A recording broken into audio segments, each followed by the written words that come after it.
Okay, this here is part 2. And Mr. Wonderful wants to help you learn how to ride. Yes, dear. Because he's a good guy. So, we got done in part 1 covering the throttle and the kill switch and the starter button. And we also covered the ignition key. And we covered the clutch. Okay? Just for your information, this is like the horn, the turn signals, the high and low beams for the headlight, and this is also a 4-way flasher, which on most bikes, that's not an option. Kawasaki seems to do it, and I think Suzuki has started to do it. And it's really handy. I suggest anytime like you're in traffic on a highway or something, and all of a sudden you're slowing down for any reason, hit that button. Even in a car, because that lets people know behind you that they need to be alert, that something's coming up. It'll save you from ever being rear-ended if you're lucky. So, I used to do it in Chicago, and nobody did it in Chicago. And I revisited Chicago about a year ago, and I'll be damned.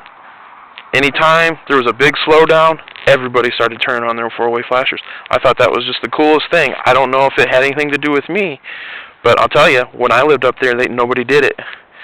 And now that I go back, everybody's doing it, and I did it while I was up there because I never wanted to get rear-ended. I love my vehicles. Anyway, yeah, we're supposed to be teaching you how to ride here. So, that is the basics, okay? Now, I haven't taught you anything about brakes yet. What you're looking at here with the brakes is here on the throttle side is your front brake, okay? About right here, you can start feel it compressing against the brake system. So in other words, this is partial braking right here. That's zero brakes. That's some brakes on the front. The harder you squeeze, the harder it's going to try to stop that wheel. Of course, if you clamp down on it like that, it's going to lock that front wheel up. This is the front brake. Okay. If the bike starts to get away from you, I don't suggest snapping the brake. I suggest hitting the kill switch, providing you're not really moving.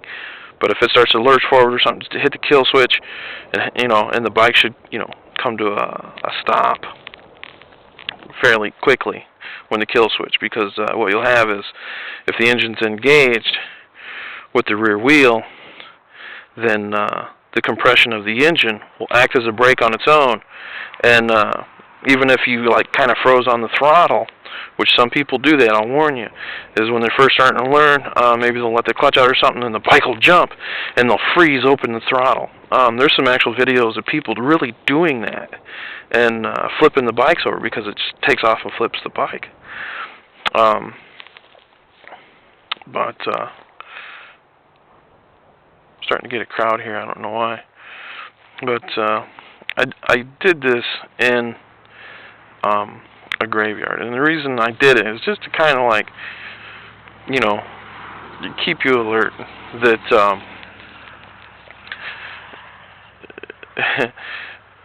there is certain danger for sure on a motorcycle. I happen to notice this as Niedermeyer. Niedermeyer was one of the characters in National Lampoon's Animal House, which was pretty funny. The people looking at me. I wonder what they're doing. Visiting their dead relatives. People die, though, and that's one reason why I ride. It's like, I could live my life in a steel chamber and have oxygen piped in and food delivered under the door, but when it comes down to it, it's just not living. You gotta live your life. Just try to live it with some, prudency. Got to be prudent, as Mr. George Bush says. Just wouldn't be prudent.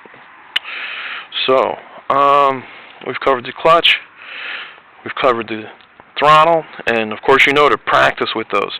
You're not really going riding, you're not doing anything, you're not moving the bike, you're just familiarizing yourself. You're thinking in your head, this is what this does, this is what this does.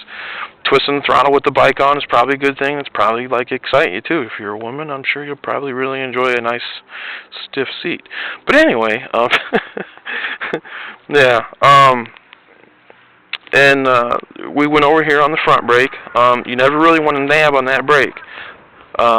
Nab, squeeze, grab, you know, all those words which basically mean squeeze too hard.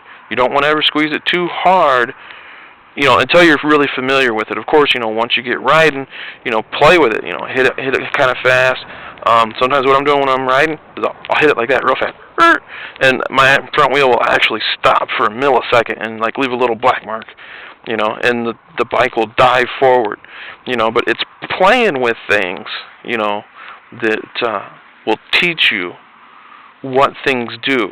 You know, you don't want to play with them too much at first.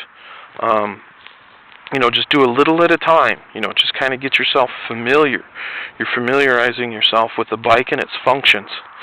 I can guarantee that if you try to actually ride around under the bike's power the first day, it's probably going to be a bad thing. I do suggest, like with the bike off, just kind of push it around, you know, get on it, put both hands on the handlebars, you know, and push it around the block or push it around, you know, in your driveway or your garage, you know, just familiarize yourself with the balance and the weight of the bike, you know, to the point to where you can kind of really throw the bike around, because that's going to be real important in the long run, that you have your subconscious programmed to the weight of that bike, so that you don't have to think about, okay, I gotta have to apply more force to hold this bike up. You just want your body to do it naturally, you know. Tilt the bike side to side, you know, so that it goes side from one side to the other side, and you can actually feel the weight. You know, go over as far as you can. Maybe have a friend spot you just in case it gets too heavy and you can't lift it back up. And you know, and if it does get to that point, then that tells you that maybe, you know, you should continue to do that, either that or go to the gym and work out and maybe get a little stronger so that, you know, you can move that bike around. Strength with bikes is important, not required. And I think we'll go ahead and just cut this one short, and let's just go over, you know, that this is the clutch, you know, and you got like a 1% engaged, 2, 3, you know, all the way out to like 100% engagement. And this, when you pull it in, disengages the engine, so that the power from the engine, this is your engine here, or on mine, and you can see just the back of it because it's kind of stuffed in there. But then you have your drive chain here, and your drive chain goes out, you know, wraps around the rear sprocket and back. So when you pull that clutch in, that disengages. There's a sprocket under here. It disengages that sprocket when you pull this in. Up here, the clutch. When you pull that in, it disengages the sprocket. Okay? So, another thing, you know, that you might take note on is chains. A lot of people do not oil their chain. It's the easiest thing in the world to do, and it'll save you a lot of money, because those babies are expensive. $100 or better sometimes, depending on the bike, of course. What I do normally is I will take like a toothbrush and a jar of like 80-90 gear oil, standard like gear lube. You can buy it for cars and stuff. It goes inside the transmissions, and it lubes the gears in there. They have recommended it for chains. Some other people use some high-tech lubricants, which maybe ain't a bad idea, but you also want to kind of clean your chain. It's a really dirty job, and of course, that's hazardous material.